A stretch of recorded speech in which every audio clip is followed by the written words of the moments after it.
बिस्मिल्लाहिर्रहमानिर्रहीम। अस्सलाम वालेकुम नाज़रीन, मैं अहमद फ़वाद हूँ और आप मेरा यूट्यूब चैनल देख रहे हैं। अहम ख़बरों, तजिए और तबसरे के साथ आज की व्लॉग में आपकी खिदमत में हाजिर हुआ हूँ और 3 बड़ी ख़बरें हैं, ब्रेकिंग न्यूज़ है जो आपके साथ मैंने शेयर करनी है। एक तो नाज़रीन, इमरान खान साहब के ख़िलाफ़ साइफ़र का जो ट्रायल चल रहा है, ये ट्रायल गैर कानूनी देने के हवाले से एक बड़ी अहम पेशरफ्त, देने के केस के हवाले से बड़ी एक अहम पेशरफ्त सामने आई है। इस्लामाबाद हाई कोर्ट के 2 रुकनी बेंच की जानिब से एक अहम जो फैसला है वो सुनाया गया है। कुछ एक्सक्लूसिव तफसीलात इस हवाले से आपके साथ मैं शेयर करूंगा।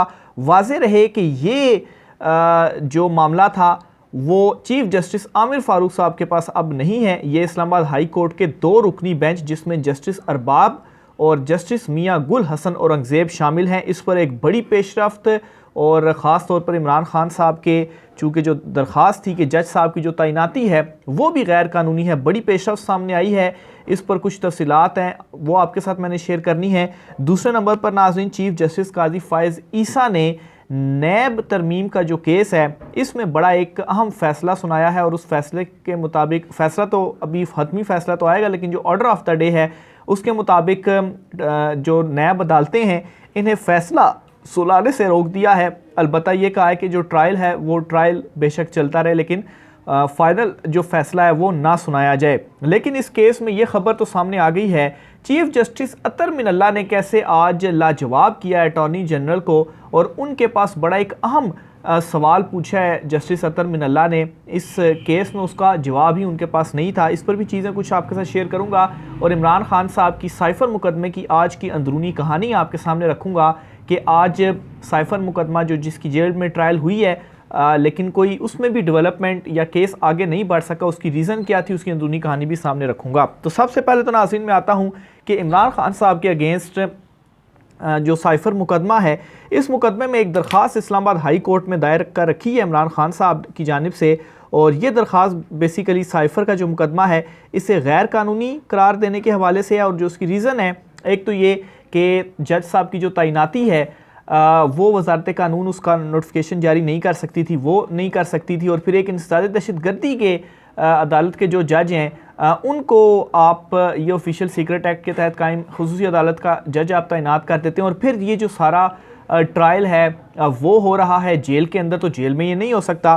तो ये दरख्वास्त थी, इसमें बेसिकली इंट्रा कोर्ट अपील थी ये, क्योंकि इससे पहले ट्रायल रोकने की जो इस्तदा की थी इमरान खान साहब ने इस्लामाबाद हाई कोर्ट में, उसमें तो चीफ जस्टिस आमिर फारूक ने वो मुस्तरद कर दिया था ट्रायल रोकने की और ज़मानत की दरख्वास्त। तो बहरहाल अब ये इंट्रा कोर्ट अपील है जिस पर जस्टिस मियां गुल हसन औरंगज़ेब और जस्टिस अरबाब मोहम्मद ताहिर पर मुश्तमिल 2 रुकनी बेंच ने समाअत की।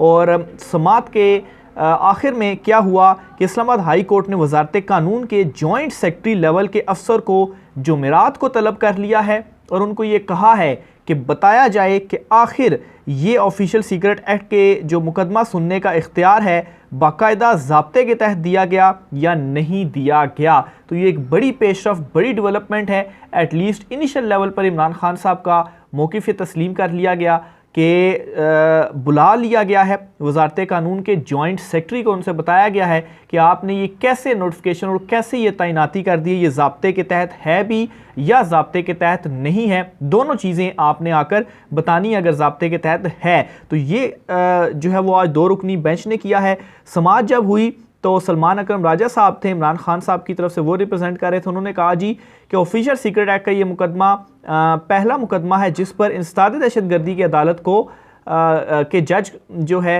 वो समाअत कर रहे हैं। वजारत कानून को ये इख्तियार नहीं है कि वो ख़ुद से किसी जज को एक केस की समाअत के लिए कहे, क्योंकि ये इख्तियार जो मुतलका हाई कोर्ट होती है उसके चीफ जस्टिस के पास होती है। लेकिन वजारत कानून ने जो है वो ये काम किया। अच्छा, इस पर जस्टिस मियां गुल हसन औरंगज़ेब साहब ने सवाल किया कि क्या आपने ये जो नुक्ता था वो सिंगल बेंच के सामने नहीं रखा, क्योंकि वैसे भी ये मुतलका हाई कोर्ट के चीफ जस्टिस का इख्तियार होता है।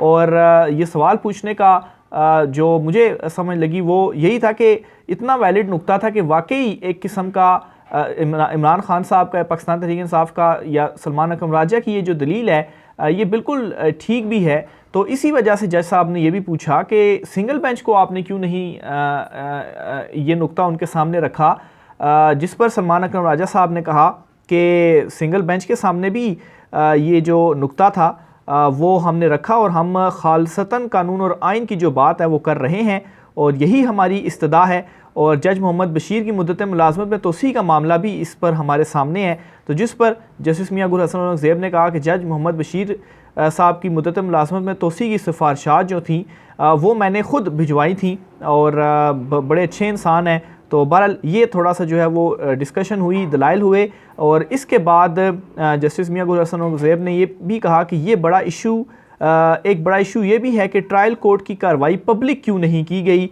ये तो वाकई अपनी जगह पर एक बड़ा मसला है, अदालती कार्रवाई को पब्लिक होना चाहिए। फिर इसके जवाब में सलमान अकरम राजा ने ये कहा, तो दो बड़े इंपॉर्टेंट इश्यूज़ थे कि एक तो ख़ुद जस्टिस मियां गुल हसन औरंगज़ेब साहब ने हाईलाइट कर दिया कि ये भी बड़ा इशू है कि ट्रायल कोर्ट की कार्रवाई पब्लिक क्यों नहीं हो रही, ये जेल के अंदर क्यों की जा रही है। तो बड़े कन्विंस्ड नज़र आए आज दोनों जो जजेस थे सलमान अकरम राजा साहब के दलाइल से। इसी वजह से जो सेक्रेटरी साहब हैं वज़ारत कानून के जॉइंट सेक्रेटरी साहब हैं उनको उन्होंने बुला लिया और उनसे जवाब मांग लिए कि ये आपने किस तरह से किया है, ज़ाब्ता जो है वो क्या कहता है।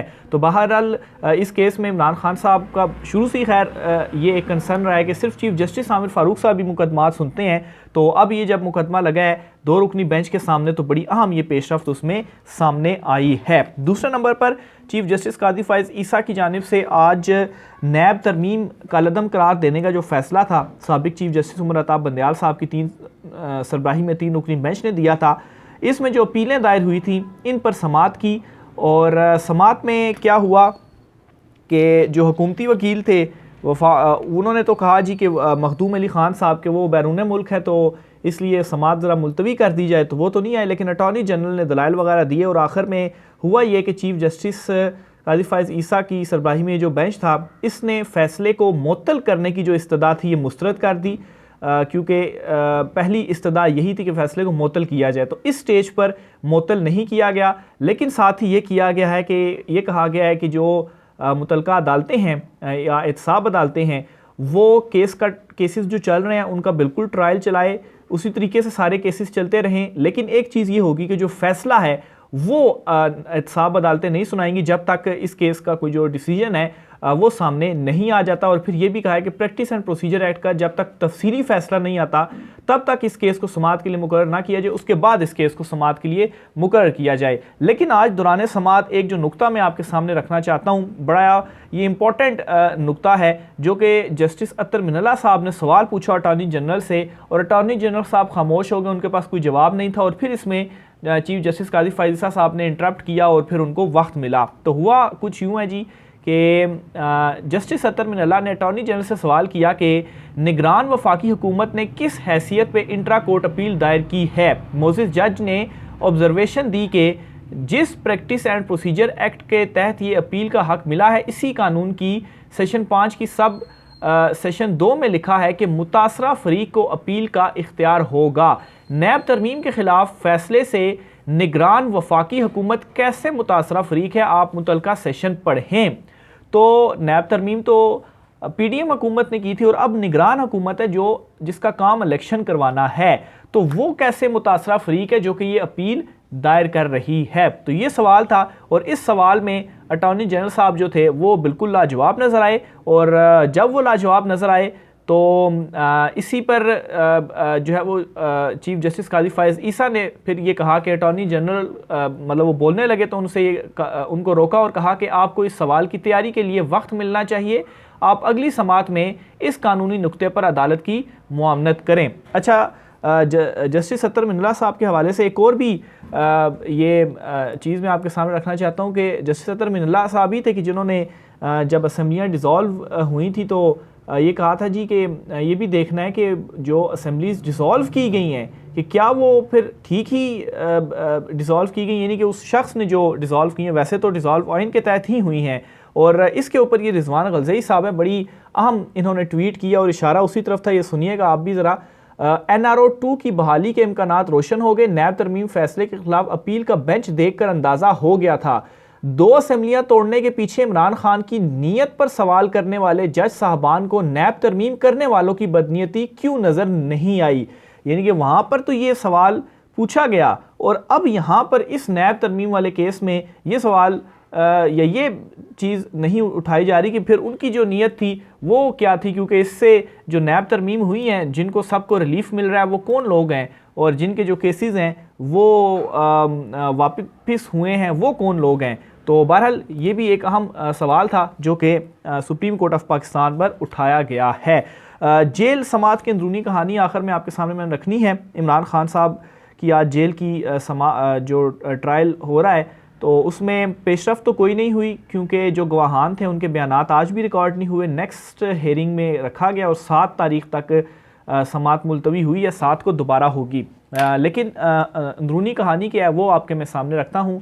अच्छा, ज़राए के मुताबिक 9 गवाहान की कमरा अदालत में मौजूदगी के बायस किसी गवाह का बयान कलमबंद ना हो सका। आइंदा समात से बाकायदा गवाहान का बयान जो है वो कलमबंद करना शुरू किए जाएंगे। पाकिस्तान तहरीक इंसाफ के वकला की जानिब से 4 दरखास्तें दायर की गई। वकला ने हर समात से कबल इमरान खान और शाह महमूद कुरैशी से मुलाकात की दरख्वास्त की। ज़राए के मुताबिक पीटीआई वकला ने हर समात से कबल गवाहान के नाम मुहैया करने की दरख्वास्त दायर की, जबकि शाह महमूद कुरैशी ने समात बगैर कार्रवाई मुलतवी करने की दरख्वास्त दायर की। शाह महमूद के वकला ने इस्लामाबाद हाई कोर्ट में दरख्वास्त ज़मानत की बुनियाद पर इल्तवा मांगा। इमरान खान वकला ने मुकम्मल चांद मुहैया करने की दरख्वास्त की। जज अबू अल हसनात ने इमरान खान के वकला को चालान से मुतल्लिक दस्तावेज़ात पढ़ने की मशरूत इजाज़त दी। उन्होंने चालान से मुतल्लिक दस्तावेज़ात पढ़ने लेकिन तस्वीर या कापी ना बनाने का हुक्म दिया। आइंदा साइफ़र केस की समात सुबह अच्छा, फिर इसमें कुछ चीज़ें भी तय की गई हैं कि इसमें क्या क्या जो है वो किया जाएगा, किस तरीके से समात आगे चली जाएगी। आज की प्रोसीडिंग में वो भी चीज़ें हुई, दरखास्तें भी दायर हुई और ये शेड्यूल भी एक किस्म का तय किया गया कि क्या किस तरह से चीज़ें होंगी। एक तो ये कि सुबह 10:30 बजे समात का वक्त होगा। 10:30 बजे केस की जो समात है वो की जाएगी। समात से कबल इमरान खान और शाह महमूद कुरैशी को अपने वकीलों से मुलाकात की इजाज़त होगी और हर समात पर 3 गवाहों के जो बयान हैं वो रिकॉर्ड होंगे और इसी दिन ही इन गवाहान के ऊपर जो जरा है वो भी की जाएगी। तो ये आज की समात की अंदरूनी कहानी थी जो कि इमरान खान साहब के ख़िलाफ़ अडयाला जेल के अंदर से एक सीक्रेट इसको आप कहें जो ट्रायल है वो चल रहा है। आखिर में असद कैसर साहब का बड़ा एक अहम बयान है वो आपके सामने रखना चाहता हूँ। असद कैसर साहब ये कह रहे हैं कि इमरान खान साहब को इलेक्शन से बाहर करने की जो कोशिशें हैं वो की जा रही हैं। तो अपने बयान में असद कैसर साहब ये कहते हैं कि एक तरफ इमरान खान साहब को बाहर रखने की कोशिश की जा रही है और दूसरी तरफ नवाज शरीफ को रिलीफ और प्रोटोकॉल दिया जा रहा है।